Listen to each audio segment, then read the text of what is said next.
Hi అండి. దొండకాయ cooker తీసుకొని దొండకాయ వేసుకోవాలి. దొండకాయ పెసరపప్పు చేస్తున్నాను. చాలా టేస్ట్ ఉంటుంది. ఓ 2 టమాటాలు సన్నంగా తరుక్కోవాలి. ఉల్లిపాయ ముక్కలు, ఒక ఉల్లిపాయ తరుక్కున్నాను సన్నంగా. నానబెట్టుకున్న పెసరపప్పు ఓ 10 నిమిషాల ముందు కడిగేసి నానబెట్టుకోండి. పెసరపప్పు చాలా బాగుంటుంది.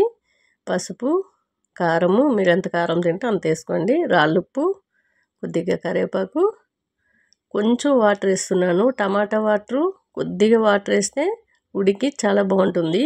మీకు ఇంకా గ్రేవీ లాగా పలచగా కావాలంటే ఒక గ్లాస్ వాటర్ పోసుకోవచ్చు. నేను ముద్దగా కూరలాగా తిందామని కొద్దిగా వాటర్ పోసాను. చాలా టేస్ట్గా ఉంటుందండి. అంతేకాదు పిల్లలకి ఎక్కువగా పప్పులు, ఆకుకూరలు, ఎగ్గు డైలీ పెట్టండి. భోజనంలో ఏదో ఒక టైంలో ఒక ఎగ్ అయితే ఉడకబెట్టి ఇచ్చేయండి. అలా ఆరోగ్యంగా యాక్టివ్గా చాలా బాగుంటారు. పోపు అయితే వేసుకుంటున్నాను. స్టవ్ మీద గిన్నె పెట్టుకొని ఆయిల్ వేసుకొని కాస్త మినపప్పు, శనగపప్పు, ఆవాలు, జీలకర్ర, వాము, మెంతులు, సోంపు. ప్రతి వంటలో కూడా సోంపు యాడ్ చేయండి. పిల్లలకు కానీ పెద్దలకు కానీ చాలా బాగుంటుంది. ఆరోగ్యము. చాలామందికి గ్యాస్ట్రిక్ సమస్య ఉండి అరగదు. అందుకని వామును, సోంపు డైలీ ఏ వంటలైనా వేసుకున్నట్టయితే జీర్ణం చాలా ఈజీగా అవుద్ది. గ్యాస్ట్రిక్ సమస్య అనేది అలా రాదు. బేకమని తేనుపులు వస్తాయి చూడండి, అలా రాకుండా ఉంటుంది. కాస్త ఎల్లుల్లి రెబ్బలు, ఎండుమిర్చి, కాస్త ఇంగువ, లాస్ట్లో కొంచెం కరివేపాకు వేసుకోండి. చూశారు కదా.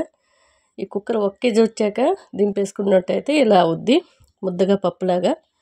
లేదు మీకు పలచ కావాలంటే ఒక గ్లాస్ వాటర్ పోసుకొని 1 కేజీ వచ్చాక బంద్ చేసుకోండి. చాలా టేస్ట్గా అయితే ఉంటుంది. నేనైతే ఇట్లా ముద్దపప్పులా చేశాను.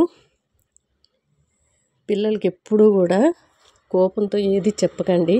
వాళ్ళు మొండిగా తయారవుతారు. ప్రేమతో ఏదైనా అది ఇది అని మెల్లగా ప్రేమతో చెప్పినట్టయితే వాళ్ళు చక్కగా వింటారు. వాళ్ళకి భయం అనేది పోయిందనుకోండి, ప్రతి చిన్న విషయం తల్లిదండ్రులతో చెప్పడానికి ఇష్టపడతారు. మీరు భయపెడుతూ ఉంటే ఎంత పెద్ద విషయమైనా మీ దగ్గరికి రాకుండా చూసుకుంటారు వాళ్ళు. అందుకనే ప్రతిదీ కూడా పిల్లలకు ప్రేమతో చెప్పండి. ఈజీగా వింటారు, మిమ్మల్ని నమ్ముతారు, ప్రతి విషయం చెప్తారు. లాస్ట్లో నెయ్యి వేసుకోండి, చాలా టేస్ట్గా ఉంటుంది. బాయ్ అండి.